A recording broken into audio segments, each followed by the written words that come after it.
Welcome, family. I hope this video finds you well. And I can't even believe it's been 3 weeks. Time is flying and waits for no one. Before I begin, I wanted to mention that blue aura around my head. That's because there's a blue light behind me. So I just wanted to make mention of that before I begin. So the topic this week is called A Land Flowing with Milk and Honey. The phrase, a land flowing with milk and honey, is one of the most beautiful promises in Scripture. It is more than just a poetic image. It is a divine declaration of God's provisions, His promises, and His purpose for His people. Today, we're going to journey through Scripture to understand what this land truly represents. And it's not just for Israel, but for us today as spiritual seekers. God's covenant with Abraham in Genesis 12, 2-3, God promised Abraham a land, descendants, and blessings. The land was more than just geography. It was destiny. When God brought Israel out of Egypt, He was fulfilling that covenant promise. Now, before we even continue, I wanted to make mention of the symbolisms of milk and honey. Milk represents nourishment, growth, and daily sustenance, while honey represents sweetness, delight, and abundance. So as we continue on, this is not just about real estate. It is about restoration, identity, and inheritance. The journey is not immediate. Though God promised the land, the Israelites didn't receive it overnight. There was wilderness wandering. And that holds true for all of us in our lives. We don't always receive everything overnight. We have to go through the wilderness wandering. And sometimes I feel like I'm there more so than none. But that is part of the journey as we go through and persevere. Another is trials and testings. We all go through trials and testings just as the Israelites do. God isn't going to hand over something to you that He feels you could not follow through with. That is divine. And our part is divine. And that is going through the trials and tribulations. And also battles to fight. There are many battles that are being fought on a daily basis. We all go through them as well. So God's promises in your life may also require patience. We're such a now society. It should happen yesterday. But life doesn't work that way. It requires preparation and perseverance. The road to your milk and honey may involve wilderness seasons. And I am sure all of us have gone through that. And I know I have as well, where I feel like I'm there, but I don't know where I'm going or what's happening or where I'm being led to. And sometimes we're not supposed to. A lot of the times we're not supposed to. That is where surrender comes in. Surrendering to that beautiful, abundant life that is ours.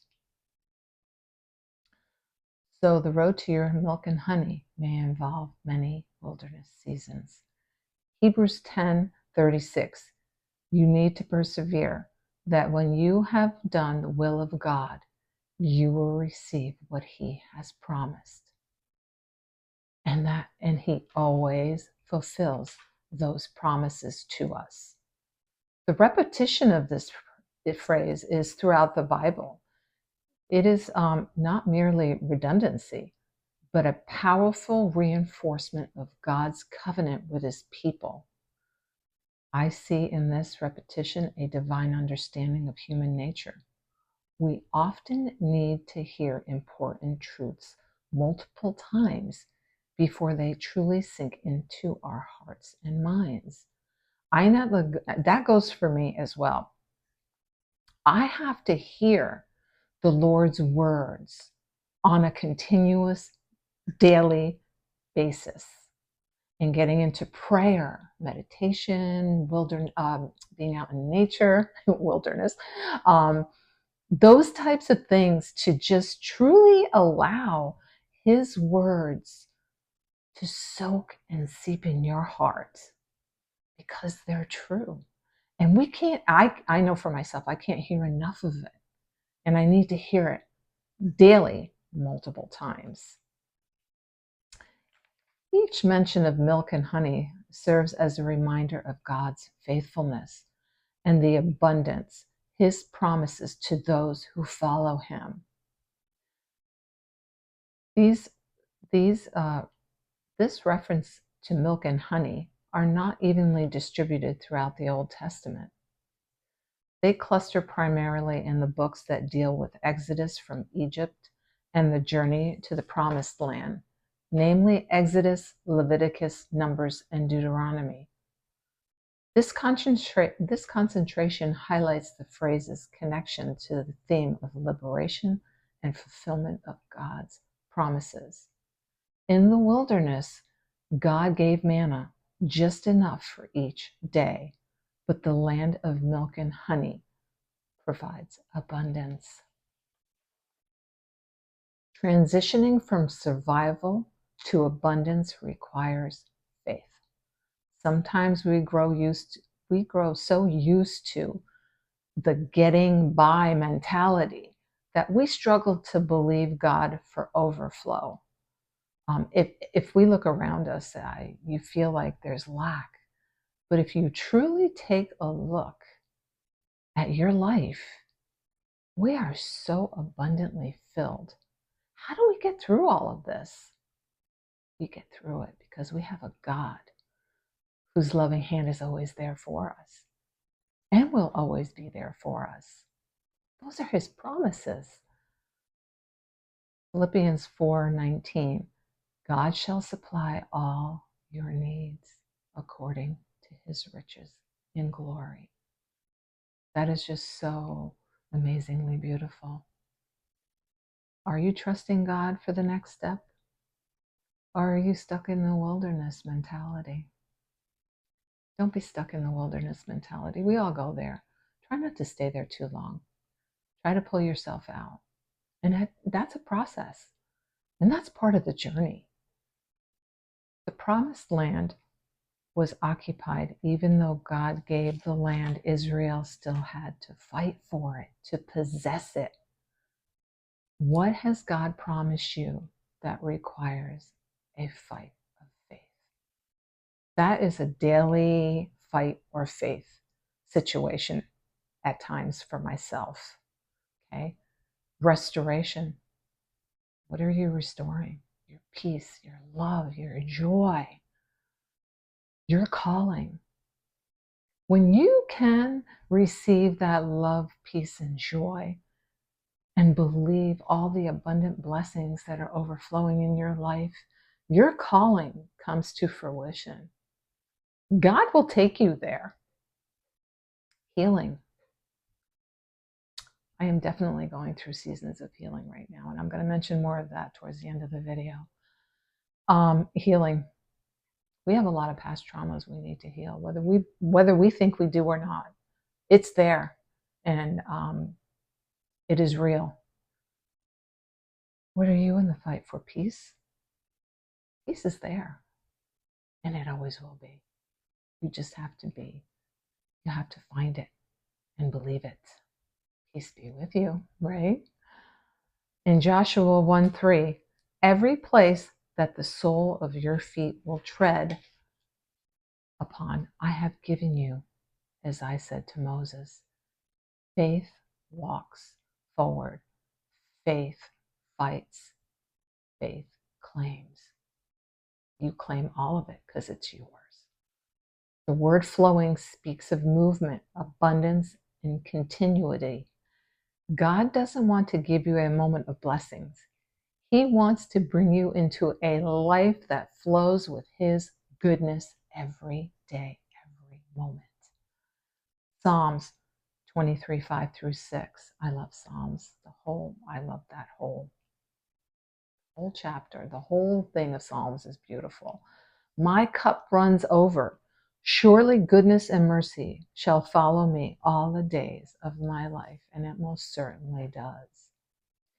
A land flowing with milk and honey is a picture of spiritual maturity, emotional healing, financial stewardship, and it's purpose-filled. It is living a life aligned with the rhymes of grace. The promised land was ultimately a shadow of something greater. Jesus is our milk and honey. In him we are nourished. In him we find sweetness and peace. Oh boy, do we ever. In him we enter into true rest and inheritance. Hebrews 4, 9 through 10. There remains then a Sabbath rest for the people of God. Just as Joshua led Israel into the land, Jesus leads us into the fullness of God's promises. When you follow Christ, you step into the abundant life he promised. John 10:10.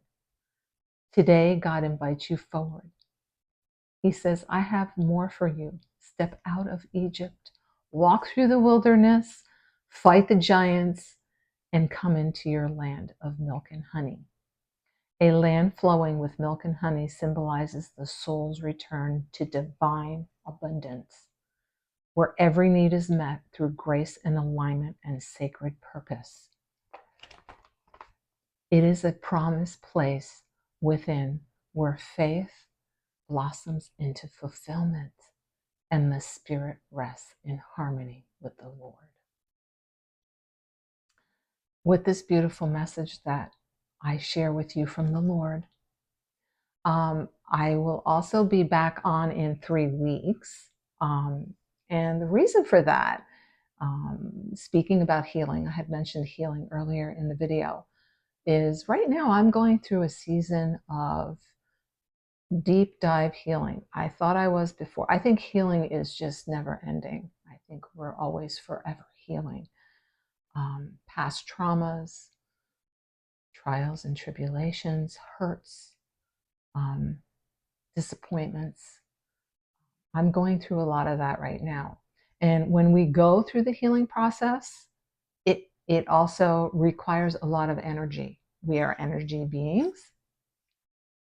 And as you allow all of this to surface, and I'm sharing this with all of you today, because sometimes when we do go through these seasons in our lives, we're thinking maybe we're crazy, there's something wrong with me, why am I feeling this way, why is it so intense?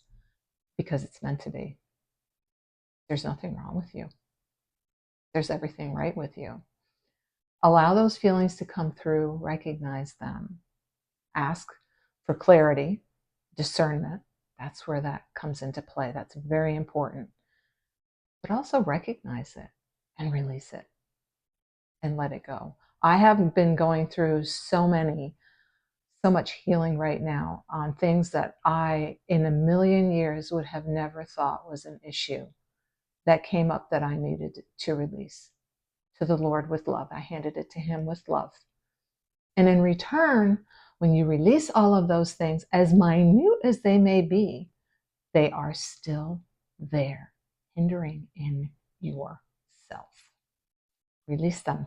Because when you hand it over to God with love, you're able to receive in. That void will be replaced with the light that God needs you to have right now. With everything going on, stay focused on yourself. Stay focused on your movement forward. God needs all his warriors right now. And if you're listening to this and you resonate with a lot of these things that I'm saying, you are a warrior. You are here to bring heaven on earth, and he needs every one of us. Continue to do what you need to do to move forward. And so in 3 weeks, I will be back again so that I am energy filled and ready to provide a message prepared for you from the Lord, but from me as well, with love. And I want to also talk about Mother's Day. I'm going to wish all the beautiful mothers out there an amazing, beautiful, and happy Mother's Day. And in 3 weeks, we'll see you again. Bye for now.